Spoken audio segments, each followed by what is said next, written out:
Hello दोस्तों, नमस्कार। क्या हाल है? स्वागत है आपका खबर एचपी में। तो आइए नजर डालते हैं हिमाचल की तमाम मुख्य बड़ी खबरों पर। अगर इससे पहले आप वीडियो को लाइक नहीं किए हैं तो लाइक कर दीजिए और चैनल में नए हैं तो चैनल को सब्सक्राइब कर लीजिए।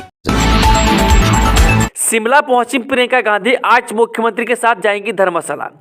हिमाचल प्रदेश सरकार के 1 वर्ष का कार्यकाल पूरा होने पर धर्मशाला में आयोजित होने वाली समारोह के लिए कांग्रेस की राष्ट्रीय महासचिव प्रियंका गांधी रविवार दोपहर राजधानी शिमला पहुंची।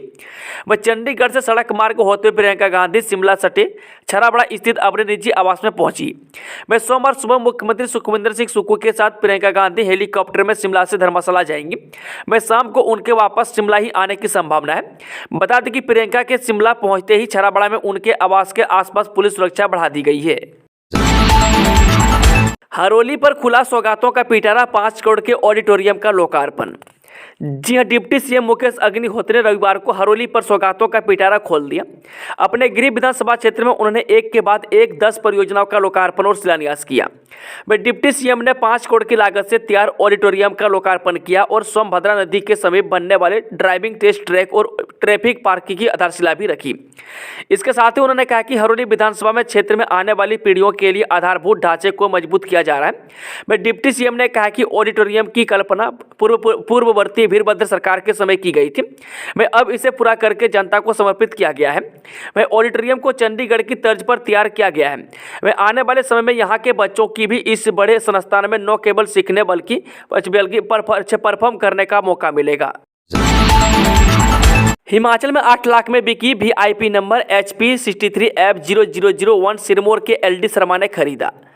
हिमाचल प्रदेश के ट्रांसपोर्ट विभाग को ऑनलाइन पोर्टल में विसंगतियों के कारण फैंसी नंबर की ऑक्शन में किरकिरी का सामना करना पड़ता था।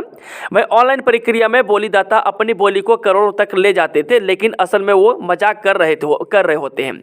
वह हकीकत में बोलियां फर्जी होती थी। इसके बाद ट्रांसपोर्ट मंत्री मुकेश अग्निहोत्री ने इसका कड़ा संज्ञान लेकर विसंगतियों को तत्काल ही दूर करने के आदेश जारी किए।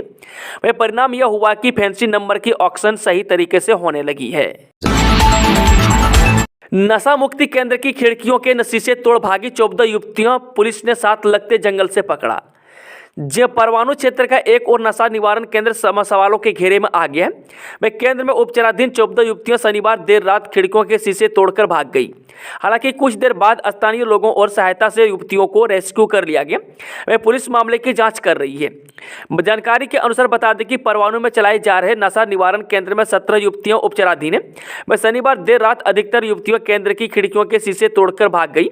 वह केंद्र में केवल 3 युवतियां ही थी। इसकी सूचना पुलिस को दी गई। पुलिस ने मौके पर पहुंचकर कार्रवाई शुरू कर दी है। मुख्यमंत्री Sukhu change makers of the year 2023 की सूची में शामिल। मुख्यमंत्री सुखविंदर सिंह सुक्खू ने आउटलुक बिजनेस पत्रिका की प्रतिष्ठित change makers of the year 2023 की सूची में स्थान बनाया है। यह प्रतिष्ठित सम्मान मुख्यमंत्री को उनके असाधारण नेतृत्व और उल्लेखनीय योगदान विशेषकर इस वर्ष मानसून के दौरान भीषण आपदा से प्रभावी ढंग से निपटने के लिए प्रदान किया गया है। इस बार आईपीएल में नहीं दिखेंगी सुषमा वर्मा, 30 लाख रुपये था बेस प्राइज। हिमाचल प्रदेश महिला क्रिकेट टीम की विकेटकीपर सुषमा वर्मा इस बार आईपीएल में खेलती नजर नहीं आएंगी। वही महिला आईपीएल के पहले संस्करण में सुषमा गुजरात से खेली थी, लेकिन इस बार गुजरात ने सुषमा वर्मा को रिलीज कर दिया। वह दरअसल पिछले सीजन में सुषमा का प्रदर्शन कुछ खास नहीं रहा था। वह 5 मैचों में 42 रन ही बनाए थे और विकेट कीपिंग करते हुए 4 कैच और 1 खिलाड़ी को स्टंप आउट किया था। वह शनिवार को आईपीएल के दूसरे संस्करण के लिए आयोजित ऑक्शन में सुषमा वर्मा को किसी भी टीम ने नहीं लिया है। उनका बेस प्राइस 30 लाख रुपये था। वह हिमाचल से इस बार 3 खिलाड़ी रेणुका सिंह ठाकुर, हरलीन देवल और तनुजा ही आईपीएल में खेलती नजर आएंगी। वंदे भारत ट्रेन से जोड़ने के लिए HRTC शुरू करेगा बस सेवा, उच्च अधिकारियों को भेजा प्रस्ताव। वंदे भारत ट्रेन के साथ HRTC की सुविधा को जोड़ने के लिए निगम ने कवायद शुरू कर दी है। निगम ने अंबे रेलवे स्टेशन से पालमपुर और ऊना रेलवे स्टेशन से सुजानपुर के लिए बस सुविधा शुरू करने की योजना तैयार की है। इस प्रस्ताव को मंजूरी के लिए उच्च अधिकारियों को भेज दिया है। इन बसों का संचालन वंदे भारत ट्रेन के समय सारणी के हिसाब से होगा। वर्तमान में निगम की तरफ से वंदे भारत ट्रेन के समय के हिसाब से किसी भी बस का संचालन नहीं हो रहा है। ऐसे में वंदे भारत से ऊना और अंब पहुंचने वाले यात्रियों को टैक्सी और ऑटो का सहारा लेकर बस अड्डों पर पहुंचना पड़ रहा है। इसके बाद यात्रियों को गंतव्य तक पहुंचने के लिए बस अड्डे पर इंतजार करना पड़ता है। तोस गांव में दर्दनाक हादसा, गेस्ट हाउस की 4थी मंजिल से गिरा हरियाणा का पर्यटक मौत। जिला कुल्लू में एक दर्दनाक हादसा पेश आया है। यहाँ तोस गांव के गेस्ट हाउस की चौथी मंजिल से गिरकर हरियाणा के एक पर्यटक की जान चली गई है। मृतक की पहचान वैभव पुत्र बलदेव निवासी 59 को मनेसर गुरुग्राम हरियाणा के रूप में हुई है। वहीं पुलिस ने शव को कब्जे में लेकर पोस्टमार्टम के लिए नेरचौक अस्पताल भेजा है। वहीं पुलिस ने कार्रवाई करते हुए घटना के संदर्भ में मामला दर्ज कर छानबीन शुरू कर दी है। वहीं जानकारी के मुताबिक बता दें कि पर्यटक वैभव सीढ़ियों से ऊपर जा रहा था। इस दौरान अचानक ही वह अनियंत्रित होकर चौथी मंजिल से नीचे गिर गया। नीचे गिरने से वह गंभीर रूप से घायल हुआ है, जिस कारण उसने मौके पर ही दम तोड़ दिया। वहीं सूचना मिलते ही पुलिस की टीम मौके पर पहुंची और वहां मौजूद सभी लोगों के बयान दर्ज किए। में एसपी साक्षी वर्मा ने मामले की पुष्टि की गई है। गोभी के गढ़ में ड्रोन से होगा IFFCO नैनो खादों का छिड़काव, कांगड़ा घाटी में चली नई मुहिम। देश भर में किसानों को नैनो खादों के इस्तेमाल के लिए प्रेरित किया जा रहा है। हिमाचल के कांगड़ा जिला में भी इफ्को की नैनो यूरिया, DAP आदि का किसानों में क्रेज बढ़ रहा है। इसी कड़ी में कांगड़ा जिला में इफ्को की ओर से अब ड्रोन के जरिए खाद का छिड़काव करवाया जाएगा। वहीं जमानाबाद पंचायत में रविवार को सब्जी उत्पादों के लिए हुए कार्यक्रम में इफ्को के चीफ मैनेजर हेड ऑफिस नई दिल्ली रजनीश पांडे ने यह खुलासा किया। वहीं कोटवाल गाँव में हुए कार्यक्रम में 100 से अधिक किसान जुटे। शादी समारोह से वापस लौट रहे युवक की गला रेतकर हत्या, एक अन्य गंभीर घायल। मंडी जिला के धर्मपुर में युवक की हत्या का सनसनीखेज मामला सामने आया है। यहां शादी समारोह से वापस घर लौट रहे एक युवक की गला काटकर हत्या कर दी गई, जबकि अन्य व्यक्ति को गंभीर रूप से घायल कर दिया गया। घायल का अस्पताल में उपचार जारी है। घटना के संबंध में पुलिस ने मामला दर्ज कर छानबीन शुरू कर दी है। जानकारी के अनुसार रवि कुमार, अनिल कुमार, राकेश कुमार और नरेंद्र कुमार गाँव कलोक से देर रात शादी समारोह से वापस अपने घर लौट रहे थे। इसी दौरान कार में आए दो युवकों ने रवि कुमार पर हमला कर दिया और चाकू से उसका गला काट दिया। चाकू के हमले से रवि कुमार वहीं गिर पड़ा। वहीं जब नरेंद्र ने रवि को उठाने की कोशिश की तो आरोपियों ने उस पर भी हमला कर दिया, जिससे वह भी घायल हो गया। और हमलावरों की पहचान गुड्डू राम और सुनील कुमार के तौर पर हुई है। वह दोनों आरोपी धर्मपुर के रहने वाले हैं। प्रदेश भाजपा प्रभारी अविनाश राय खन्ना ने साधा निशाना, बोले देश में इतने बड़े भ्रष्टाचार पर कांग्रेस चुप। हिमाचल प्रदेश भाजपा प्रभारी अविनाश राय खन्ना ने कहा कि झारखंड से कांग्रेस के राज्यसभा सांसद धीरज साहू की शराब कंपनी बोध डिस्टिलरी के ठिकानों पर 3 दिन से चल रहे छापे में आयकर विभाग ने अब तक 300 करोड़ रुपये से अधिक की नकदी जब्त की है। इस छानबीन में अभी तक 156 बैग से अधिक नकदी मिली है, लेकिन इतने बड़े भ्रष्टाचार पर कांग्रेस चुप है। वह शिमला से जारी बयान में उन्होंने कहा कि राज्यसभा सांसद के पास अभी तक 300 करोड़ रुपये से अधिक की नकदी बरामद की जा चुकी है और अभी कई लॉकर खोले जाने हैं। मैं इससे अंदाजा लगाया जा सकता है कि कितने करोड़ का यह भ्रष्टाचार है। उन्होंने तंज कसा है कि कांग्रेस ने उसे राज्यसभा सांसद के खिलाफ कोई एक्शन नहीं लिया और न ही इस घटना की निंदा की है। डमटाल में पुलिस के हाथ लगी बड़ी सफलता, 2.5 किलो चरस सहित एक गिरफ्तार। पुलिस थाना डमटाल की टीम ने नाके के दौरान एक गाड़ी सवार से 2 किलो 500 ग्राम चरस बरामद की है। वहीं पुलिस ने आरोपी को गिरफ्तार कर NDPS एक्ट के तहत मामला दर्ज कर कार्रवाई शुरू कर दी है। SP नूरपुर अशोक रतन ने बताया कि डमटाल पुलिस ने भद्रोया चौक पर नाका लगाया हुआ था। इसी दौरान एक गाड़ी HP 011826 को जाँच के लिए रोका गया। वहीं पुलिस ने गाड़ी की तलाशी ली, उसमें से चरस की खेप बरामद हुई। वहीं पुलिस ने गाड़ी सवार केवल सिंह पुत्र मोहन निवासी गाँव डुलारा तहसील जिला चंबा को हिरासत में ले लिया। SP ने बताया कि पुलिस मामले की गहनता से जांच में जुट गई है। HRC कंडक्टर के 360 पदों के लिए 35,176 उम्मीदवारों ने दिया स्क्रीनिंग टेस्ट। परिवहन विभाग के अंतर्गत HRC ने कंडक्टर के 360 पदों को भरने के लिए रविवार को आयोजित हुए स्क्रीनिंग टेस्ट में 35,176 उम्मीदवारों बैठे। वह इस परीक्षा के लिए 43,075 उम्मीदवारों ने आवेदन किया था, लेकिन इनमें से 7,899 उम्मीदवार अनुपस्थित रहे। ऐसे में 81.66% उम्मीदवार इस स्क्रीनिंग टेस्ट में बैठे हैं। यह परीक्षा सुबह 11 बजे से दोपहर 1 बजे तक आयोजित हुई। वह प्रदेश के 16 स्थानों पर बनाए गए 148 परीक्षा केंद्र में यह स्क्रीनिंग टेस्ट सुचारू रूप से आयोजित हुआ। इसके लिए विशेष प्रबंधन किए गए थे। इस परीक्षा के दृष्टिगत प्रदेश भर में उम्मीदवारों के लिए स्पेशल बसें चलाई गई। जानकारी के अनुसार करीब 250 स्पेशल बसें चली। इससे उम्मीदवारों को सुविधा हुई। वह उम्मीदवारों को परीक्षा शुरू होने से 1 घंटा पहले परीक्षा केंद्र पर पहुंचने के निर्देश दिए थे। ऐसे में उम्मीदवार सुबह 10 बजे से पहले केंद्र पर पहुंच गए थे। जल शक्ति विभाग की परियोजनाओं ने पकड़ी रफ्तार, 10 दिन में जारी हो रहे टेंडर। जी उप मुख्यमंत्री मुकेश अग्निहोत्री के विजन ने पूर्व भाजपा सरकार के समय विवादों में घेरे रहे जल शक्ति विभाग का कायाकल्प कर दिया है।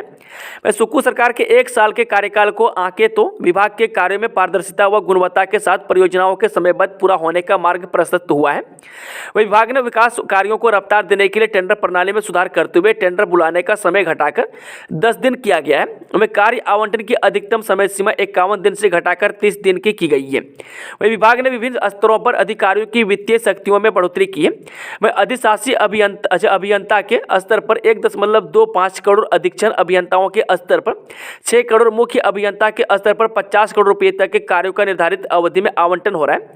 वही सरकारी कार्यों तथा खरीद में पारदर्शिता लाने के लिए टेंडर प्रक्रियाओं में सुधार की अधिसूचना जारी की गई है। वही विभाग के तहत बीबीएमबी के कार्य क्षेत्र में आने वाले जलाशय व नहर प्रणाली से प्रस्तावित पेयजल व सिंचाई योजनाओं के लिए अनापत्ति प्रमाण पत्र लेना पड़ता था, जिस कारण इन योजनाओं में विलंब होता था। वह उप मुख्यमंत्री ने यह मामला केंद्रीय ऊर्जा मंत्रालय के उठाया गया, जिसके बाद शर्त समाप्त करवा दी गई है। प्राकृतिक खेती से किसान कमाएगा 20 से 25 हजार रुपये महीना। जे मुख्यमंत्री सुखविंदर सिंह सुक्खू ने ऐलान किया है कि प्रदेश का किसान अब प्राकृतिक खेती से घर बैठे हर महीने कम से कम 20 से 25 हजार रुपये कमाएगा। सरकार अपने बजट में प्राकृतिक खेती को बढ़ावा देने वाली एक ऐसी योजना लगाएगी जिससे हिमाचल के किसानों की आय बढ़ेगी। और वहीं शनिवार को डॉक्टर YS परमार बागवानी एवं वानिकी विश्वविद्यालय नौनी के 12वें दीक्षांत समारोह को संबोधित करते हुए उन्होंने कहा कि सरकारी क्षेत्र में सभी को रोजगार मिले यह संभव नहीं है। प्राकृतिक खेती से आत्मनिर्भर बना जा सकता है, लेकिन कोई खेती ही नहीं करना चाह रहा है। वह जो लोग खेती करते थे उन्होंने इसे छोड़ दिया है क्योंकि राशन डिपो में सस्ता राशन मिल रहा है। वह प्राकृतिक खेती वही कर सकता है जिसके घर में पशु होंगे। जिन किसानों के पास जमीन के साथ पशु होंगे उनकी हर माह 20 से 25 हजार के बीच में आय होगा। इस दिशा में प्रयास किए जा रहे हैं। हिमाचल के आपदा वॉरियर्स को सलाम, डीजीपी ने 55 जवानों को किया सम्मानित। जी हिमाचल में इस आई आपदा के दौरान जान जोखिम में डालकर प्रभावितों की जान बचाने वाले पुलिस के जवानों और लोगों तक खबरें पहुंचाने वाले मीडिया कर्मियों को यहां सम्मानित किया गया। रविवार को गेयटी थिएटर में हुए एक आयोजन में हिमाचल प्रदेश के डीजीपी संजय कुंडू ने पुलिस के 55 जवानों और अधिकारियों को शॉल, टोपी और प्रशस्ति पत्र देकर सम्मानित किया। इस दौरान आपदा में जान गंवाने वाले लोगों की अच्छे आत्मा की शांति के लिए 2 मिनट का मौन रखा गया। इसके बाद हार्मोनी ऑफ द पाइन्स की ओर से देशभक्ति के गानों को प्रस्तुति दी गई। वहीं डीजीपी संजय कुंडू ने पुलिस SDRF के जवानों को शॉल, टोपी और प्रशस्ति पत्र देकर सम्मानित किया गया। ये वे जवान हैं जिन्होंने कुल्लू, मंडी, शिमला, लाहौल स्पीति में फंसे लोगों को बचाने के लिए कार्य किया है। इसमें SP रैंक से लेकर कांस्टेबल के 55 जवान शामिल रहे। सुख की सरकार में कितनी बदली व्यवस्था, क्या है गारंटी वाली कांग्रेस की हिमाचल में अगली चुनौतियां। जिस साल 2022 में 8 दिसंबर का वह दिन था जब 68 विधानसभा क्षेत्र वाले हिमाचल में 40 सीट पर जीत हासिल कर कांग्रेस ने बहुमत हासिल की। वह 10 दिसंबर को सुखविंदर सिंह सुक्खू को विधायक दल का नेता चुन लिया गया और 11 दिसंबर के दिन मुख्यमंत्री सुखविंदर सिंह सुक्खू और उप मुख्यमंत्री मुकेश अग्निहोत्री ने पद व गोपनीयता की शपथ ली। वह कांग्रेस सरकार जनता को 10 गारंटी देकर सत्ता में पहुंची थी। ऐसे में कांग्रेस पहले से ही भली भांति यह जानती थी कि सत्ता का यह ताज उनके लिए कांटों भरा रहने वाला है। वह पहले ही दिन मुख्यमंत्री ने कहा है कि वह सत्ता सुख के लिए नहीं बल्कि व्यवस्था परिवर्तन के लिए आए हैं। अंडर 19 एशिया कप में भारत की पहली हार, पाकिस्तान ने 8 विकेट से हराया। अंडर 19 एशिया कप में रविवार को पाकिस्तान ने अजान अवेश नवाद सातकीय पारी की बदौलत भारत को 8 विकेट से हरा दिया। वहीं दुबई में खेले गए मैच में अजान ने 130 गेंद का सामना करते हुए धैर्यपूर्ण बल्लेबाजी करते हुए 105 रनों की नवाद पारी खेली। में अजान ने 10 चौके लगाए और एक भी छक्का नहीं लगाए। वह टूर्नामेंट में पाकिस्तानी टीम की यह लगातार दूसरी जीत है। में अजान ने बांग्लादेश के खिलाफ भी बेहतरीन बैटिंग की थी। वह 19 साल के अजान अब तक कुल 6 यूथ वनडे मैच खेल चुके हैं, जिसमें उन्होंने 93.50 की औसत से 374 रन बनाए हैं। वह भारत के खिलाफ अजान का यह पहला वनडे मैच था। इसके अलावा अजान 2 यूथ टेस्ट में मैचों में भी मैदान पर उतरे व टेस्ट में उन्होंने 149 रन बनाए हैं। प्राइवेट बस में बैठे यात्री से बरामद हुई 1 किलो 368 ग्राम चरस। राजगढ़ उपमंडल की यशवंत नगर पुलिस चौकी की टीम ने गुप्त सूचना के आधार पर रविवार को बस में बैठे एक यात्री से 1 किलो 368 ग्राम चरस बरामद की है। वहीं पुलिस ने आरोपी को गिरफ्तार कर राजगढ़ पुलिस थाना में मामला दर्ज कर लिया है। मैं जानकारी के अनुसार बता दें कि टीम गुप्त को सूचना मिली थी कि जोड़ना से सोलन के रोड पर चलने वाली निजी बस में एक यात्री भारी मात्रा से चरस लेकर आ रहा है। मैं यशवंत नगर पुलिस ने सनोरा से पहले सया घाट में सड़क पर नाका लगा दिया। मैं रविवार सुबह पैरवी पुल की तरफ से एक निजी बस आई, मैं जिस पर जोड़ना से सोलन का बोर्ड लगा हुआ था। मैं बस की चेकिंग के दौरान सीट नंबर 20 पर एक नीले रंग का बैग खिड़की की तरफ रखा हुआ था। वह पुलिस ने बैग की तलाशी ली जिससे चरस बरामद हुई। वह पुलिस ने आरोपी सोमदत्त निवासी दुद्धम डाकघर करगानू सनोरा तहसील राजगढ़ को गिरफ्तार कर लिया है। मैं डीएसपी अरुण कुमार मोदी ने चरस के साथ व्यक्ति की गिरफ्तारी की पुष्टि की है। मैक्लोडगंज में खुला म्यूजियम, दलाई लामा को मिले गिफ्ट से सजा। अपर धर्मशाला के मैक्लोडगंज में रविवार को एक नया म्यूजियम खुला गया। इस म्यूजियम में बौद्ध धर्मगुरु दलाई लामा को देश विदेश से मिले तोहफे रखे गए हैं। वह म्यूजियम का उद्घाटन कांग्रेस के राष्ट्रीय सचिव और विधायक सुधीर शर्मा ने किया। इस म्यूजियम के खुलने से धर्मशाला में धार्मिक पर्यटन का नया दौर शुरू होने की उम्मीद है। वह म्यूजियम में तोहफे के साथ ऑडियो और वीडियो डॉक्यूमेंट भी पर्यटकों के लिए रखे गए हैं। इस मौके पर सुधीर शर्मा ने कहा कि अब दुनिया भर से पर्यटक मैक्लोडगंज में दलाई लामा से जुड़ी ऐतिहासिक चीज़ों को देख पाएंगे। उन्होंने कहा कि बौद्ध धर्मगुरु दलाई लामा का मैक्लोडगंज में होना हिमाचल समेत पूरे देश के लिए गर्व की बात है। उनके कारण इस शहर को दुनिया में एक नई पहचान मिली है। वे दुनिया भर से पर्यटक और वीवीआईपी मैक्लोडगंज आते हैं।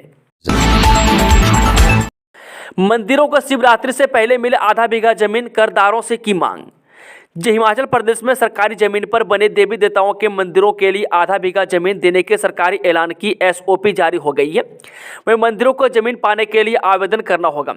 इस एसओपी प्रचार करने के लिए रविवार को मंडी में सर्व देवता समिति ने अपने सभी 7 खंडों की बैठक बुलाई थी। वह बैठक में सरकार से आगामी महाशिवरात्रि से पहले मंदिरों को जमीन आवंटित करने की मांग की गई। लोक निर्माण मंत्री विक्रमादित्य सिंह पहुंचे सैंज, 4 सड़क परियोजनाओं का किया भूमि पूजन। लोक निर्माण मंत्री विक्रमादित्य सिंह ने कुल्लू जिले के बंजार विधानसभा क्षेत्र के सैंज घाटी में पहुंचे और उन्होंने वहां 51 करोड़ 22 लाख रुपए की विकासात्मक परियोजना के लोकार्पण व भूमि पूजन किए। इसमें 46 करोड़ रुपए की 4 विभिन्न सड़क परियोजनाओं का भी भूमि पूजन किया। वे 5 करोड़ 22 लाख रुपए की लागत से 3 बेली ब्रिज के लोकार्पण किया। इस मौके पर सांसद प्रतिभा सिंह उपस्थित रहीं। शिमला समेत 8 जिलों में 2 दिन बारिश बर्फबारी के आसार। प्रदेश के सभी क्षेत्रों में सोमवार को मौसम साफ रहेगा। वे 12 और 13 दिसंबर को कुछ जगह बारिश और बर्फबारी के आसार हैं। वे मध्य और उच्च पर्वतीय जिलों शिमला, सोलन, सिरमौर, मंडी, कुल्लू, चंबा, किन्नौर और लाहौल स्पीति में मौसम बदलने की संभावना है। वे मैदानी जिलों जैसे ऊना, बिलासपुर, हमीरपुर और कांगड़ा में धूप खिली रहेगी। वे 14 दिसंबर से पूरे प्रदेश में मौसम साफ रहने का पूर्वानुमान है। अब 3 जगहों से हो रहा जड़ोली सुरंग का सर्वे, तीसरी मशीन की तैनाती। 10,280 फुट ऊंचे जड़ोली दर्रों को भेद कर बन रही जड़ोली टनल का अब 3 जगहों से सर्वे किया जा रहा है। वह पहले बंजार के घियाई और दूसरी तरफ खनाक की तरफ से मशीनों का तैनात कर सर्वेक्षण किया जा रहा था। वह अब एनएच अथॉरिटी के कहने पर सर्वे करने वाली दिल्ली की अल्टीनॉक कंपनी ने तीसरी मशीन भी लगा दी है। ये जड़ोली दर्रा के साथ साथ अलग अलग जगहों पर टनल बनाने की जगह को तलाश रही है। वह सर्वे के लिए पहुंची तीनों टीमें जड़ोली के अंदर पानी और चट्टानों के होने की भी पता लगा रही है। वहीं एनएच अथॉरिटी और कंपनी ने भारी बर्फबारी से पहले सर्वे पूरा करने का लक्ष्य रखा है। ऐसे में अब 2 की जगह तीनों मोर्चों से सर्वे किया जा रहा है। छात्रवृत्ति घोटाले में 4 निजी शिक्षण संस्थानों के खिलाफ चार्जशीट पेश करने की तैयारी। हिमाचल प्रदेश के बहुचर्चित 250 करोड़ रुपए के छात्रवृत्ति घोटाले में सीबीआई ने 4 निजी शिक्षण संस्थानों के खिलाफ चार्जशीट पेश करने की तैयारी की है। में अभियोजन मंजूरी के बाद अब इन्हें सीबीआई कोर्ट में पेश किया जाना है। ये शिक्षण संस्थान पंजाब, हरियाणा और हिमाचल प्रदेश से संबंधित है। वह प्रवर्तन निदेशालय भी सीबीआई की ओर से दर्ज मामले की जाँच को आगे बढ़ा रहा है। में घोटाले को लेकर हर स्तर पर अनियमितताएं बरती गई है। में आपसी मिली भगत से निजी संस्थानों को छात्रवृत्ति के लिए बजट जारी हुआ है। यही कारण रहा है कि छात्रवृत्ति का 80% बजट निजी और मात्र 20% बजट सरकारी संस्थानों को जारी किया गया। वहीं मामले में शामिल शिक्षण संस्थानों के आरोपी प्रबंधकों और संबंधित अधिकारियों के खिलाफ धन शोधन निवारण अधिनियम 2002 के प्रावधानों के तहत कार्रवाई अमल में लाई जाएगी। नियमित बस सेवा, सामुदायिक भवन और पुस्तकालय की मिलेगी सुविधा। जी हाउसिंग बोर्ड कॉलोनी संजौली में लोगों को राज्य परिवहन निगम की नियमित बस सेवा, सामुदायिक भवन और पुस्तकालय की सुविधा मिलेगी। वह ग्रामीण विकास एवं पंचायती राज मंत्री अनुज सिंह ने यह बात कही। मंत्री रविवार सुबह 11:30 बजे हाउसिंग बोर्ड कॉलोनी संजौली के सरस्वती पैराडाइज अंतर्राष्ट्रीय स्कूल के सभागार में पहुंचे। यहां पर स्थानीय लोगों ने उनका स्वागत किया। उन्होंने लोगों की जन समस्याएं सुनी। वह मंत्री ने लोगों से संवाद किया। एम्बुलेंस रोड, वर्षा शालिका, खेल मैदान, शौचालय बनाने वाली मांगों को जल्द पूरा करने का आश्वासन दिया है। उन्होंने कहा कि कांग्रेस सरकार राज्य में हर वर्ग और हर क्षेत्र के कल्याण के लिए निरंतर कार्य कर रही है। वह मुख्यमंत्री सुखविंदर सिंह सुक्खू को मानवीय संवेदनाओं को अधिमान देते हुए वंचित वर्गों के उत्थान के लिए कटिबद्ध है। इस अवसर पर नगर निगम शिमला के आयुक्त भूपेंद्र अत्री, पार्षद कुलपति ठाकुर, नरेंद्र ठाकुर, विनय शर्मा, विशाखा मोदी, शांता वर्मा, सीनम कटारिया, बलदेव ठाकुर, रमेश छाजटा, प्राचार्य मंजीत राणा मौजूद रहे। ग्रामीण और दूर दराज क्षेत्रों के स्कूल भी बनेंगे स्मार्ट। केंद्र सरकार देगी 3 लाख रुपये। राज्यों से मांगे गए प्रस्ताव। स्कूलों में पढ़ने वाले प्रत्येक बच्चों को गुणवत्तापूर्ण शिक्षा मुहैया कराने की दिशा में केंद्र सरकार ने एक और अहम पहल की है, जिसमें ग्रामीण व दूर दराज क्षेत्र में मौजूद सभी सरकारी स्कूल अब स्मार्ट क्लासरूम से लैस होंगे। इसके लिए प्रत्येक सरकारी स्कूल को करीब 3 लाख रुपए की मदद दी जाएगी। शिक्षा मंत्रालय ने BSNL के साथ भी एक करार किया है। सोमवार को विकसित भारत @2047 योजना को लॉन्च करेंगे प्रधानमंत्री मोदी। युवाओं को मिलेगा नया मंच। प्रधानमंत्री नरेंद्र मोदी सोमवार को वीडियो कॉन्फ्रेंसिंग के जरिए विकसित Bharat 2047 voice of youth launch करेंगे। वह PM मोदी का दृष्टिकोण देश के युवाओं को देश की राष्ट्रीय योजनाओं, प्राथमिकताओं और लक्ष्यों के निर्माण के सक्रिय रूप से शामिल करना है। वह वर्कशॉप विकसित भारत 2047 के अपने विचारों और सुझावों को साझा करने के लिए युवाओं को शामिल करने की प्रक्रिया शुरू करने की दिशा में एक महत्वपूर्ण कदम होंगी। अनुच्छेद 370 पर सुप्रीम कोर्ट सुनाएगा निर्णय। चुनौती देने वाली याचिकाओं पर सोमवार को होगा फैसला। शीर्ष अदालत की वेबसाइट पर अपलोड की गई 11 दिसंबर की सूची के अनुसार प्रधान न्यायाधीश DY चंद्रचूड़ की अध्यक्षता वाली 5 न्यायाधीशों की संविधान पीठ फैसला सुनाएगी। वह पीठ के अन्य सदस्य न्यायमूर्ति संजय किशन कौल, न्यायमूर्ति संजीव खन्ना, न्यायमूर्ति BR गवई और न्यायमूर्ति सूर्यकांत है। मैं अनुच्छेद 370 के प्रावधानों को निरस्त करने संबंधित केंद्र के फैसलों को चुनौती देने वाली याचिकाओं पर सुप्रीम कोर्ट सोमवार को अपना निर्णय सुनाएगा। कोरोना की आहट। पिछले 24 घंटे में सामने आए 166 नए मामले। इस राज्य में तेजी से बढ़े केस। भारत में रविवार को 166 कोविड-19 के नए मामले सामने आए हैं। स्वास्थ्य विभाग के आंकड़ों के मुताबिक भारत में अब तक कोरोना वायरस से 4,50,02,000 मामले सामने आए। वहीं कोरोना से मरने वालों की संख्या 5,33,306 है। वहीं बता दें कि अब तक देश भर में कोविड वैक्सीन की 220.67 करोड़ खुराक लगाई गई है। सबसे ज़्यादा ताज़ा मामले केरल में सामने आए हैं। सर्दियों की वजह से इन्फ्लुएंजा जैसी बीमारी फैल रही है, जिसकी वजह से कोविड के मामले में बढ़ोतरी दर्ज होने की आशंका है। चलिए वो चलते हैं आज की आखिरी खबर। साल 2022 में महिलाओं के खिलाफ एसिड मामलों में बेंगलुरु सबसे आगे, दूसरे स्थान पर दिल्ली। जाने NCRB के ताजा अपडेट। राष्ट्रीय अपराध रिकॉर्ड ब्यूरो द्वारा जारी न्यूनतम रिपोर्ट में कहा गया है कि बेंगलुरु में 222 में देश में महिलाओं के खिलाफ सबसे ज़्यादा एसिड हमले हुए। वह शहर पुलिस ने 6 मामले दर्ज किए। आंकड़ों के मुताबिक NCRB डेटा में सूचीबद्ध 19 महानगरीय शहरों में से बेंगलुरु समग्र सूची में शीर्ष पर है। जहां पिछले साल 8 महिलाएं एसिड हमले की शिकार हुई। दूसरे स्थान पर दिल्ली थी, जहां 2022 में 7 महिलाएं एसिड हमलों का शिकार हुई। इसके बाद अहमदाबाद तीसरे स्थान पर रहा, जहां ऐसे 5 मामले दर्ज किए गए, जैसे कि आंकड़ों से पता चलता है। दोस्तों, आज की खबरों का सिलसिला समाप्त होता है। अगर जानकारी पसंद आई तो वीडियो को लाइक, शेयर, चैनल को सब्सक्राइब जरूर कर लें।